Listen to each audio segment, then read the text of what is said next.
Hello my friends, welcome to Master Guitar Fret. My name is Jörg. In today's lesson I want to show you some variations of the 12-bar blues. That means different ways to play it, different ways to play the chords in the various bars. There's going to be 5 variations that I'm going to show you, but before I do that I just want to give you a little bit of theory what a 12-bar blues is, because there might be some people watching that are totally new to it, and I just want to explain a little bit what the 12-bar blues is and why it's called 12-bar blues. If you get something out of my lessons, then please subscribe to my channel and hit the bell so you get notification when new lessons go up. This will help me tremendously. Thank you so much. Any resources for these lessons will be in my description, so check it out. There might be something that is very useful to you. After showing you the 5 variations of the 12-bar blues, I have a little bonus surprise for you. I'm going to show you how you can enhance playing the 12-bar blues by adding a few cool things to your playing. So hang in there for that. All right. Not all blues follows the 12-bar blues concept. However, it will lay a good foundation for aspiring blues guitarists or people who want to learn the blues. Right up here, I put up a graphic of 1 bar. And you notice that in that bar are 8 notes. Well, double notes really, because we're playing 2 notes simultaneously. All right? So, but there is 8 notes there. And the notes that we're playing in that bar are 1/8 notes. So let me explain. Most songs are written in 4/4 tempo. That means that in each bar there is 4 beats. A bar has room for a full note. 1, 2, 3, 4. That would be a full note. If it's a half note, it's 1, 2, 3, 4. On the 3 we play the second note. If they're quarter notes, it goes 1, 2, 3, 4. For each count we play a note. Those are quarter notes. So there's 4 quarter notes in a bar, there's 2 half notes in a bar, or there's a full note in a bar. Now today we're going to play 1/8 notes. The way we count that is 1 and 2 and 3 and 4 and. Right? So now we strummed 8 times in that bar. 1 and 2 and 3 and 4 and. That's it. 8 notes in that bar. All right, check out this graphic right here. We have the 12-bar blues, the 5 variations. Okay. On the very top, number 1 to 12 represents the bars. Underneath that, in each square, you notice a number. It's either a number 1, a 4, or a 5. Number 1 means it's the 1 chord, the root note. Number 4 means it's the 4th chord. And number 5 means it's the 5th chord. Okay? Now what does this mean? 1, 4, 5. Well, 1, 4, 5 is a very common blues progression. And basically what we do is we take the root of the song. Today we're going to be in E. Okay. And in the E major scale, the first note, first chord is the E. The 4th note in the E major scale is A. And the 5th note in the E major scale is B. So we're playing an E, A, B progression. Okay? 1, 4, 5 progression. Just to explain, here's the E major scale. 1, 2, 3, 4. So the 4th note in E major scale is the open A string, A. And then the 5th note is the B. That's why we have an E, A, B progression. If you look at this chart, you can see that there's some commonalities. You can see that the 1, the 3, the 4, the 7, and the 8, and the 11 bar always has the 1 chord in it. And you notice that the 5 and 6 bar always has the 4 chord in it. And you notice that the 5 chord only appears in the 9, the 10, and the 12th bar. These are some of the commonalities of the 12-bar blues with the various variation. I'm going to play each variation for you, and you can follow along down here with the graphics so you know what bar that we're in. You will notice that the differences are subtle, but nevertheless they're there. Variation 1.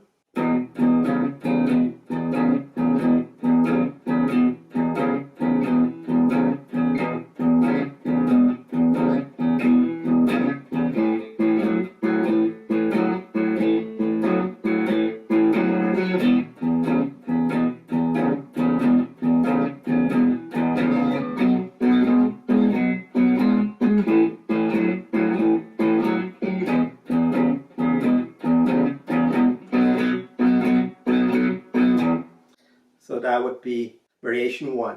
Variation 2 is basically the same.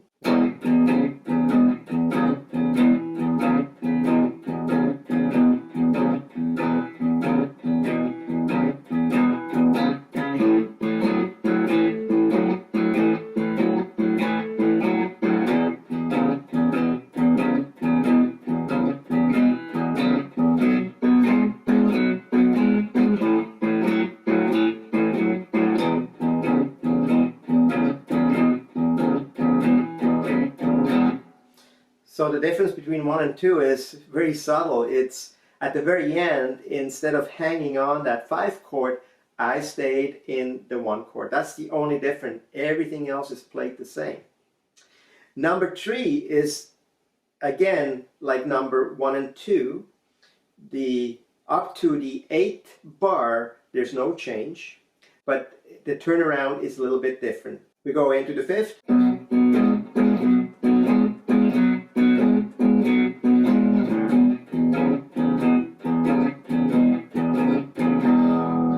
So again, very subtle in turnaround.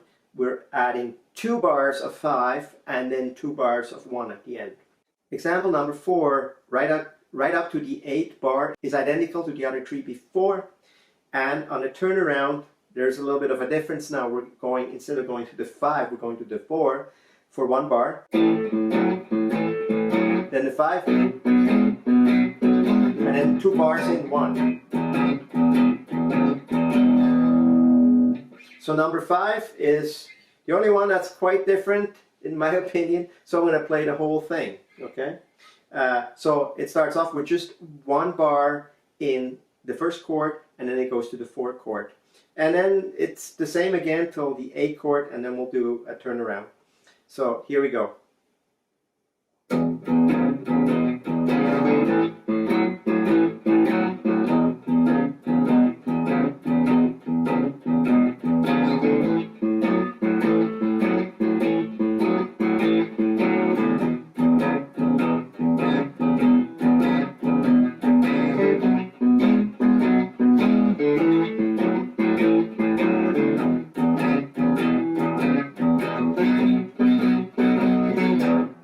Okay, so that's variation number 5, and different start, and the ending is identical to the one in example number 1. So, as I said, the differences are subtle, but they're there. Some of you might ask, can I mix the variations up?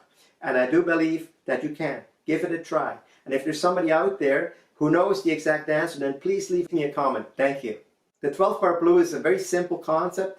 There's slight differences, nuances, and subtle changes, but it is an important foundation to have as a blues player. So I hope you enjoyed this lesson, and let's go into the bonus stuff now. In order to start your 12-bar blues, you can add a little intro to it. And this here is a simple one.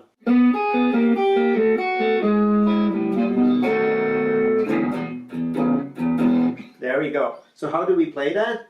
Middle finger, ring finger, 4th fret on the G string and the high E string, and we strum first the G string, then the E string, back to the G string. Then we move that up 1 fret, same thing. Then we move it up 1 fret, 2nd fret. Here we're going to make a change, middle finger only on the 1st fret, and only these 2 notes, because we need to make room for this. Okay, so we open A, 1st fret A, 2nd fret A, and then we'll do the B7 chord right up here. So,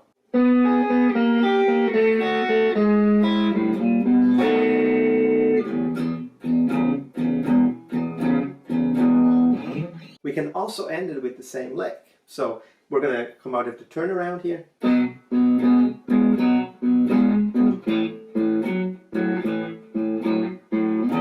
Just once, and then right into it. And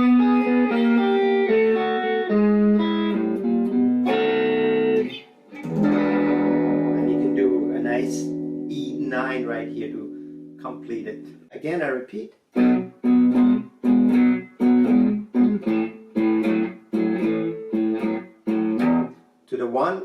once and then right into that.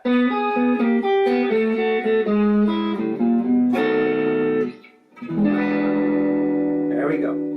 Here's another little trick. If you play 4 bars in the one chord, that can get a little boring. So you can add this, for example.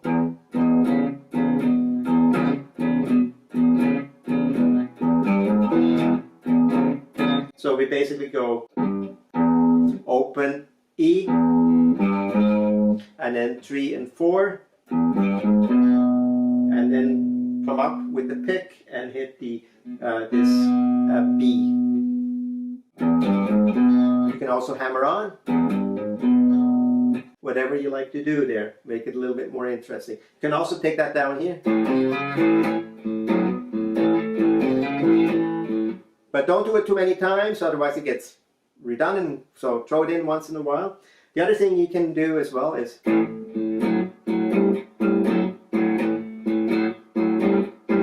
so you, with your pinky, you hit the 5th fret,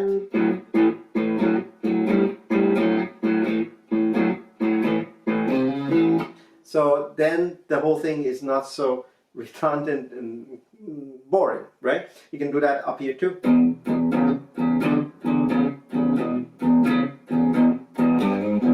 Now you know 5 variations of the 12-bar blues, and you also know how to enhance it a little bit with a nice intro and outro and some other cool stuff that you can do while playing the different bars. I hope you enjoyed the lesson. Thanks for watching, and I'll see you soon. Take care. Bye-bye.